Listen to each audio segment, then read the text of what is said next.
je ne joue pas au casino. Quand je parle de la politique, je ne veux pas jouer au casino, je ne veux pas jouer au jeu de hasard. Je prends les paramètres, je dis, voilà les paramètres qui sont là. Après de ces paramètres-là, je pose les hypothèses. Est-ce que quelqu'un a gagné par les élections? Dans le système monopolistique organisationnel de ces élections, quelqu'un a gagné dans la vie, sur la terre que vous avez vue. On peut vous donner le cas de la Gambie tout de même. Non, ce n'est pas... Voilà, j'ai vu des gens, quand je donnais une conférence sur le cas de ce genre, j'ai vu des gens parler de Yaya Jammeh. Mais non, les lois ont été changées, le dispositif a été changé, Yaya Jammeh est complètement affaibli. Et en amont dans son parlement, il y avait une opposition dans son parlement. Donc, comparaison ne pas raison. Quelqu'un m'a donné le cas de Botswana ou de Malawi ou d'un pays. J'ai dit, mais ce n'est pas les mêmes choses. Quelqu'un m'a donné le cas de la Côte d'Ivoire. J'ai dit, ce n'est pas les mêmes choses. Ici, le Parlement, en amont, un Parlement monocolore. On a créé deux partis. Patrice Talon, c'est-à-dire celui qui est au pouvoir a deux partis. Les deux partis ont fait toutes les lois, ont désigné la composition de toutes les institutions. Alors qu'en amont, quand nous sortions de la conférence nationale, le Parlement est la source à partir duquel on diffuse et les lois, et le personnel, et tout. Prenez l'arabe, le Conseil économique et social, même le gouvernement, le Parlement a sa source dedans. Mais ici, on coupe ça et on fait des lois. On dit venez dedans. Mais et les gens disent oui, vous savez de quoi ils sont fatigués, ces messieurs? Aucun d'eux, pas autant qu'ils sont, de Yaya Soglo de si, ils savent que j'ai raison. Mais la lassitude, vous savez, la lassitude, pour beaucoup, c'est la fin. C'est-à-dire, ils ne peuvent plus. J'ai vu des gens danser lorsque les premières tendances de la sont venues. Ils dansaient pour l'intérêt général. Ces personnes devaient pleurer.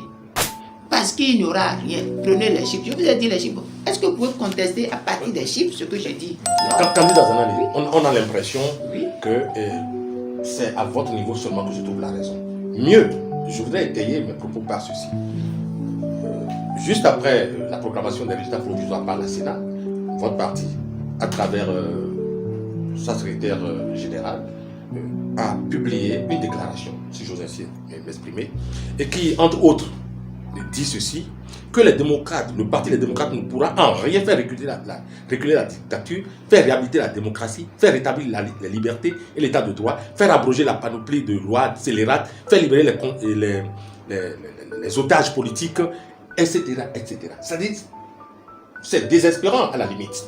Mais qu'est-ce qui vous fait dire de façon si péremptoire cela est mieux, c'est-à-dire qu'on n'a plus de perspective si ce n'est qu'à travers vous?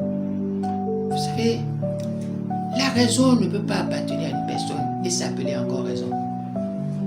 La raison ne peut pas s'appartenir à une personne et s'appeler encore raison. Je l'ai dit 2 fois. Et pour revenir à la notion de la raison objective et la notion de la raison subjective. La raison subjective, tout le monde l'a. C'est le pessimisme. Personne n'a raison. Ou tout le monde a raison. C'est pas ça.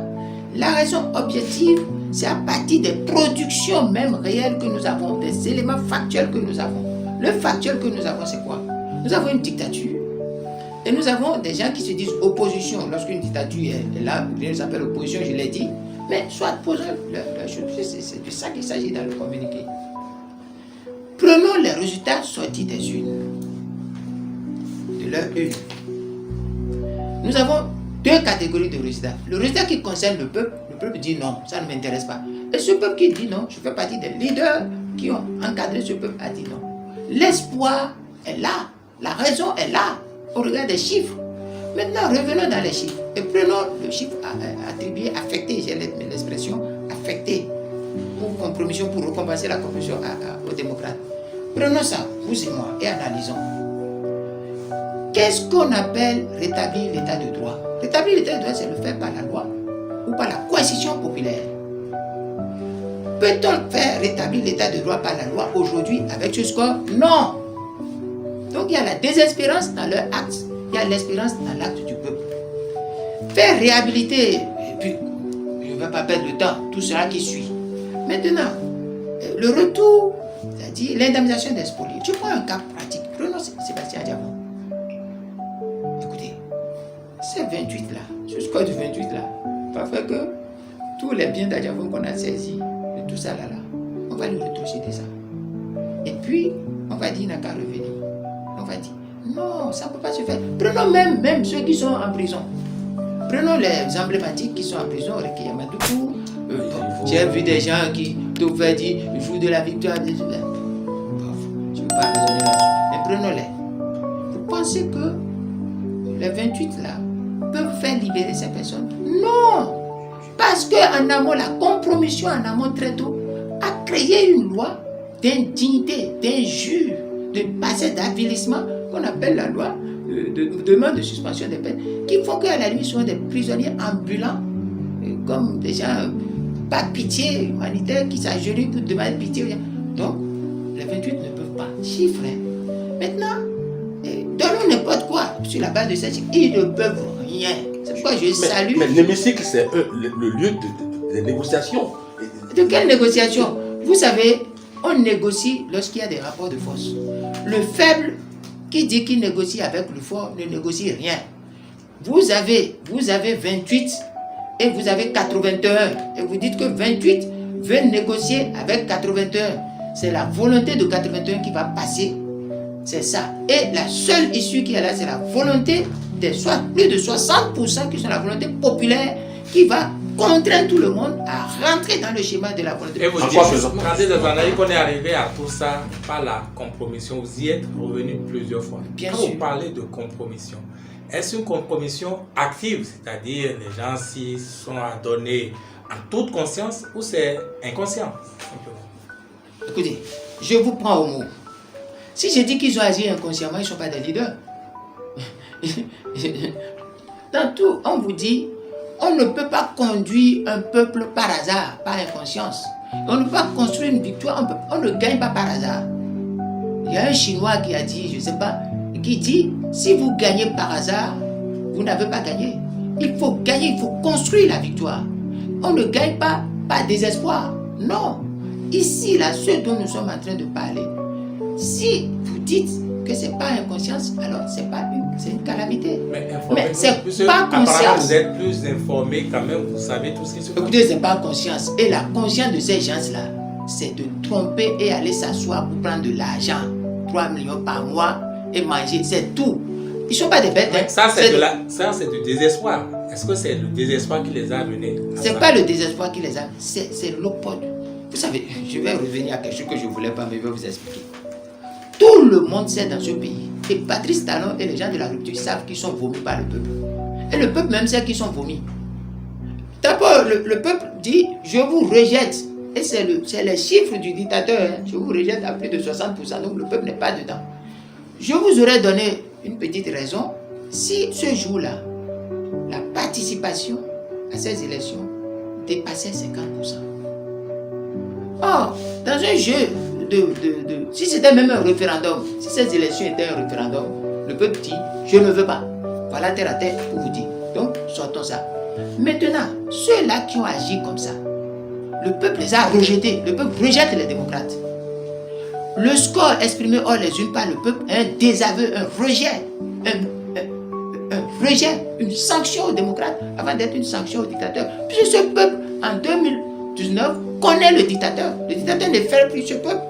Ce peuple connaît ce dictateur et s'en fout. Et sait comment ce peuple va s'organiser. Mais ce résultat-là, celui que le peuple a sanctionné, c'est les leaders des démocrates qui ont vendu du vent. Leurs propos, ils ont dit, nous allons libérer le peuple avec ces élections. Est-ce qu'ils peuvent le faire? Non. Qui est sorti renforcé de ces élections? Est-ce les démocrates ou est-ce le dictateur? C'est le dictateur qui est sorti renforcé. Ce que vous appelez démocrate là, c'est seulement 28 iront s'asseoir là. Chaque mois, ils prendront de l'argent et à chaque sujet là, ils vont parler, ils vont papoter, ils vont crier. Mais est-ce qu'ils vont faire, est-ce que c'est différent de ce qu'ils avaient fait 7e législature? Justement. Est-ce que la 7e n'est déjà pas meilleure à la 8e? Je vais vous dire quelque chose. Et c'est dangereux, à mon humble avis, de comparer des choses mauvaises. Il n'y a pas de gradation, il n'y a pas de choix entre les vices. Le vice est mauvais et le vice est le vice. Moi, c'est ce qu'on m'a enseigné. On m'a enseigné qu'il n'y a pas de vice bon. Parce que lorsque le vice devient bon, il n'est plus vice. Vous voulez comparer deux calamités et vous voulez que moi, je choisisse entre deux calamités, une calamité. On quitte le monocolore déjà pour au moins 2 couleurs. Non, c'est de la farce. Écoutez, quel est le but le but qu'on recherche? Je ne vais pas aussi aller sur les histoires d'un philosophe sinistre que je n'aime pas du tout, pour dire la fin justifie les moyens. Je ne veux pas dire ça. Mais quand ils vont dire là, ils vont valider le dictat, ils vont donner un simulacre de démocratie à cette affaire. Vous avez écouté les déclarations de Patrice Talon? Vous savez pourquoi Ambalo de la CEDEAO est venu synchroniser? Il est venu par hasard? Dites-le nous. Vous croyez que c'est un hasard? Donc lui là, de la CEDEAO, n'a trouvé aucun jour pour venir au Bénin que le jour où on prend. C'est-à-dire que les gens cessent d'appeler les gens naïfs. Non, c'est un jeu millimétré orchestré. Et je dis aux gens, mais il y a de l'expertise. Il suffit simplement de faire abstraction. Et j'ai dit quelque chose dans les contacts terrain. Je n'ai pas fait campagne comme certains de vos confrères a dit. C'est non. Le programme contact terrain, c'est un hasard que la campagne rentre dedans. Le programme